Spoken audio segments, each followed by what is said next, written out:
अस्सलाम वालेकुम गाइस, कैसे हो तुसी सब? ठीक हो? आज हम बनाने लगे हैं स्टीम चिकन चरगा रोस्ट। ठीक है, आज आप तुम दिखाने हैं कट किवें लगाई दे। ठीक है, छोटे छोटे कट लगा लेने। ये मैंने धो लिया है। ठीक है, ये अपना मसाला इन्हां दे अंदर चला जाएगा सही तरीके दा।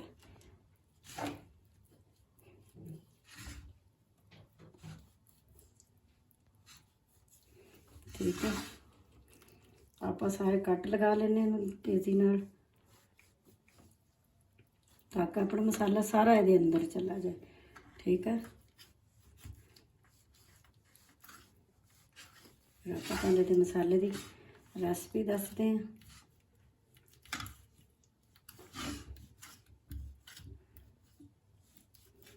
सही गहरे गहरे कट लगा लेने। ठीक है, जिस अपना मसाला अच्छे तरीके ना जा सके। आप करके उल्टा। ठीक है,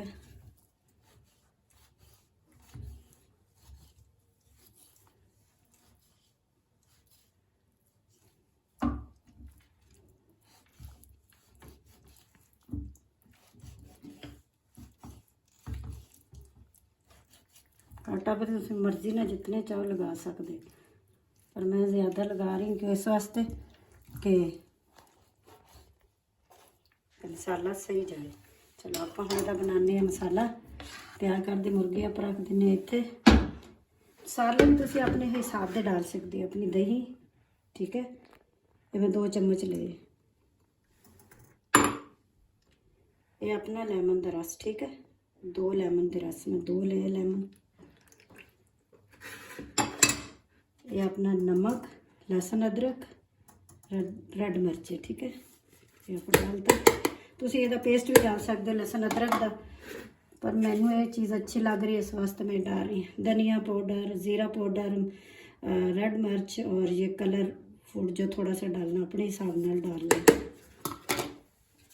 अपनी रेड मिर्च। ठीक है, मसाला है सुखा हुआ ज़ीरा, पिसा हुआ ज़ीरा। ठीक है ना, ये आप सारा कुछ ये ऐड कर देंगे। अपना कर देने साइड पे। ये अपना है चिली सॉस थोड़ा जिहा ऐड कर देना। ये अपना टमाटर सॉस। ठीक है,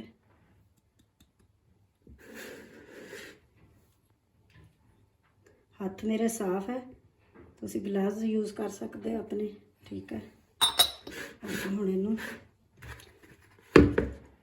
चमची लेने, फिर तुम मिलते हैं। मिक्स करते हैं अच्छे तरीके ना।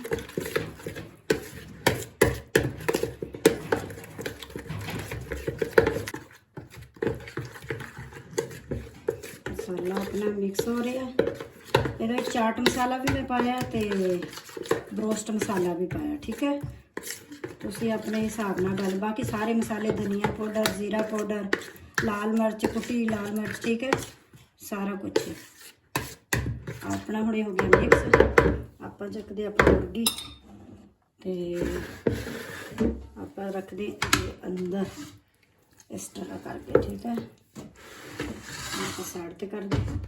हम आप आस्ता आस्ता मसाला उठाना, इसके अंदर मिक्स करना। ठीक है, तुसी गिलास चढ़ा लो, थोड़ी मर्जी अपनी जिस तरह भी लाना। चलो अच्छे से मैं मिक्स कर लेने अपने।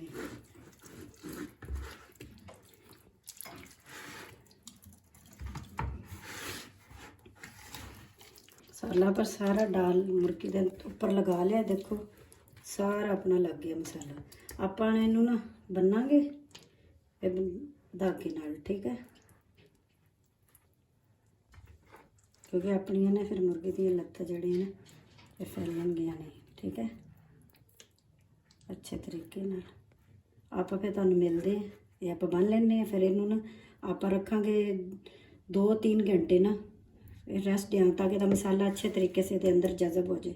तुम जितना मर्जी रख सकते हो, घंटा रखो, 2 घंटे रखो, लेकिन 2-3 घंटे रखोगे ना मसाला अच्छे तरीके ना मुर्गी के अंदर चला जाएगा तुहाडे रोस्ट के अंदर। ठीक है, आप तुहानूं मिलते हैं हुण आप बन के जो फ्राई करांगे फिर तुहानूं मिलांगे जी। अपना देखो ना मसाला लगे हुए 2.5 घंटे हो गए तो आप हुण इहनूं करांगे फ्राई।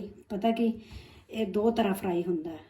एक तो स्टीम रोस्ट जैसे देना ना, जैसे तुसी इहनूं पहले मुर्गी नूं धोया, बनाया, कट लगाए, फिर घ्यो च पा के तुसी फ्राई कर लैनी है। ਫਿਰ ਉਸ ਤੋਂ ਬਾਅਦ ਇਹ ਮਸਾਲਾ ਲਾਣਾ, ਠੀਕ ਹੈ। ਲੇਕਿਨ ਮੈਂ ਪਤਾ ਕਿ ਇਸ ਨੂੰ ਪਹਿਲੇ ਥੋੜਾ ਜਿਹਾ ਫਰਾਈ ਕਰੂੰਗੀ, ਫਿਰ ਮਸਾਲਾ ਲਗਾਉਂਗੀ, ਫਿਰ ਸਟੀਮ ਦਊਂਗੀ। ਮੈਂ ਆਪਣੇ ਹਿਸਾਬ ਨਾਲ ਕਰ ਰਹੀ, ਤੁਸੀਂ ਆਪਣੇ ਹਿਸਾਬ ਨਾਲ ਉਸ ਤਰ੍ਹਾਂ ਵੀ ਕਰ ਸਕਦੇ ਹੋ। ਕੱਚੀ ਮੁਰਗੀ ਨੂੰ ਥੋੜਾ ਫਰਾਈ ਕਰਕੇ ਫਿਰ ਉਸ ਤੋਂ ਬਾਅਦ ਮਸਾਲਾ ਲਗਾ ਕੇ ਫਿਰ ਤੁਸੀਂ ਸਟੀਮ ਦੇਣੀ। ਲੇਕਿਨ मैं पहले मसाला लगाया, थोड़ा फ्राई करूँगी, थोड़ा थोड़ा निकाल के बाहर फिर मसाला लगाऊंगी, फिर इसको स्टीम करूँगी। ये मेरा अपना तरीका है। आप रस्सी नाल थोड़ा जिहा बन लिया, आप बड़ी एहतियात नाल, अपना ऑयल हो गया गर्म, बिस्मिल्लाह करके ना आप ये देखो आप ये रख देते हैं, ठीक है। आप हल्की जी आँच कर दी तेज़, आप हल्का हल्का करना, ज़्यादा नहीं इनू करना, ठीक है। इस तरह मसाला विच जल्दी जज़ब हो जाता है।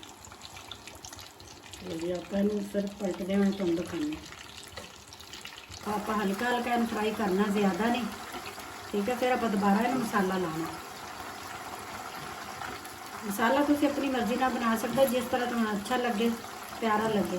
देखो मुर्गी ऐ लगता उठ के भजन लगी है, फ्राई हो गई है। आप इन कर दो, तुम इस तरह बनाओगे ना स्टीम रोस्ट, तो बहुत ज़बरदस्त बनेगा।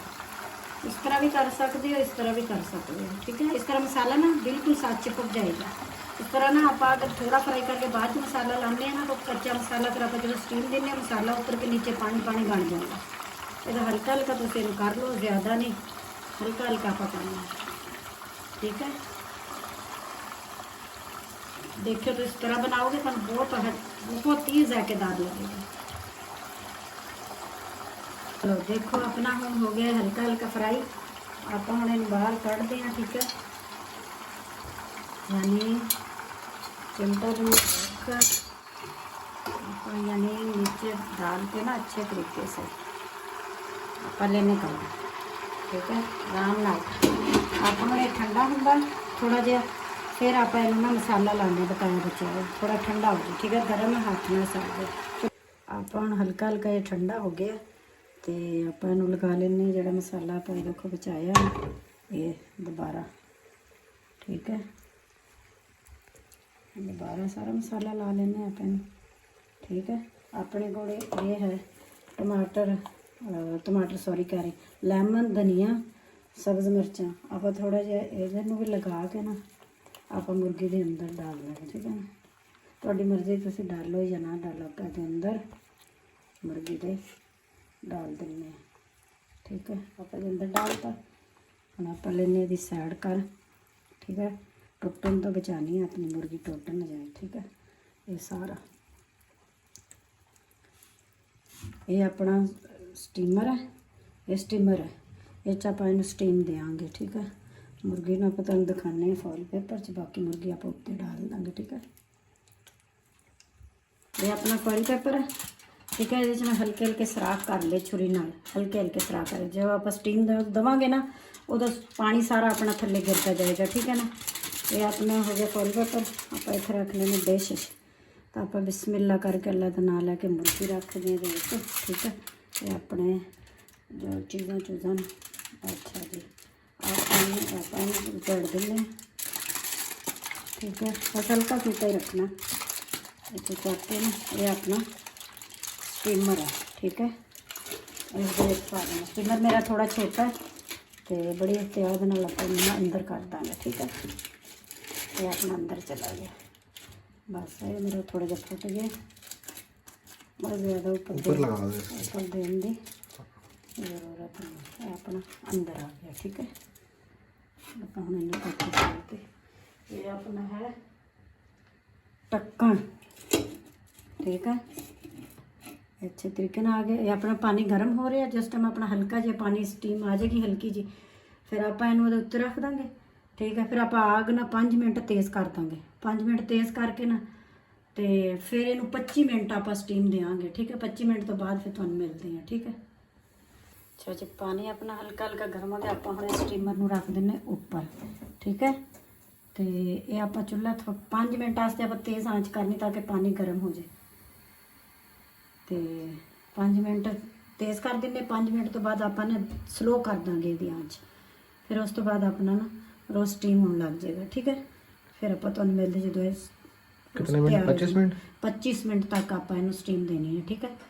कुकर च भी कर सकते हो, तुसी कढ़ाई च कर दो, तुहाडे कोले चीज़ां है ना, तुसी उहदे विच स्टीम दे सकते हो। ਮੇਰੇ ਕੋਲ ਫਿਲਹਾਲ ਇਹ ਸਟੀਮਰ ਹੈ ਸੀ ਛੋਟਾ, ਮੈਂ ਕਿਹਾ ਚਲ ਇਹਦੇ 'ਚ ਦੇ ਲੈਂਦੇ ਹਾਂ। ਅੱਛਾ ਜੀ 25 ਮਿੰਟ ਆਪਣੇ ਹੋ ਗਏ, ਆਪਾਂ ਹੁਣ ਉਤਾਰ ਕੇ ਨਾ ਚੈੱਕ ਕਰਦੇ ਹਾਂ ਕਿ ਆਪਣਾ ਤਿਆਰ ਹੋਇਆ ਕਿ ਨਹੀਂ ਹੋਇਆ ਸਟੀਮ। ਢੱਕਣਾ ਪਰ ਰੱਖ ਦਿੰਦੇ ਹਾਂ ਇਹਦੇ ਉੱਪਰ, ਆਪਾਂ ਫੋਇਲ ਉੱਪਰ ਦੇ ਦਿੱਤਾ ਸੀ, ਠੀਕ ਹੈ। ਇਹ ਆਪਾਂ ਹੁਣ ਚੈੱਕ ਕਰਦੇ ਹਾਂ। वाह जी वाह, वाह जी वाह, कितना प्यारा तैयार होया। देखो आप हम इन कढ़ते हैं ट्रे च, फिर तुम दिखाने। चलो जी आप हम इन करते, देखो कढ़ लिया। आप हम तुहानू ना ट्राई करके विखाने कितना जूसी तो कितना मज़ेदार बना है। देखो अपनी बोटी रेशा रेशा हो गई, देखो ठीक है ना। ये देखो आप इनू अलग कर दें, इतनी आसानी नाल इवें बन्ने ना, तुम तोड़ के दिखा देने। ये देखो ये कितना मज़े का अपना जूसी जूसी बने है, देखो ठीक है। मसाला अंदर तक गया है इसके, अंदर तक मसाला पहुँचे है मुर्गी दे, ठीक है। बच्चे ट्राई करके दसेंगे उन्हें कैसा लग गया। तो अस्सलाम वालेकुम दोस्तों, क्या हाल चाल है आप सबका? ठीक ठाक है। तो आज हमारी मम्मा ने बनाया स्टीम चरगा, तो इसको अभी ट्राई करते हैं और बताते हैं वो कैसा बना है। आपको देखने तो बहुत मज़े का लग रहा है वैसे, पता चल रहा मसाला सही अंदर तक गया और सही लजीज और सही सॉफ्ट बना है। चलिए बिस्मिल्लाह करो फारूक साहब। हम थोड़ी सी बोटी उतारते हैं लेग पीस से, देखें कितना लेमन के साथ ट्राई करें, मज़ा तब आएगा। बीच इसके निकाल लेते हैं, बहुत ही मज़े का है, मज़ा आना है आपको। लेमन का ट्राई करते हैं। ये जी लिया हमने चिकन पीस, इस चरगे के साथ लेमन ना हो तो मज़ा नहीं आता। लेमन के अलग रहा, नरम। बहुत मज़े का, मुंह में जाते ही घुल जाता है, और लेमन के साथ तो बहुत मज़े का लग रहा है। बोटी बहुत ही टेंडर बनी हुई है क्योंकि स्टीम में पका रहा है, इस वजह से बहुत टेंडर है, मतलब खींचनी नहीं पड़ रही है आपको, खुद आप आप ट्राई करें। ये देखिए मैंने हल्का सा पुल किया तो मेरे हाथ में, ट्राई करें बहुत मज़ा आएगा। आप ये रेसिपी ट्राई करें, बनाएं घर में, फिर हमें कमेंट में बताएं कैसी लगी, और हमारे चैनल को लाइक भी करें, सब्सक्राइब भी करें और शेयर भी करें। Thank you.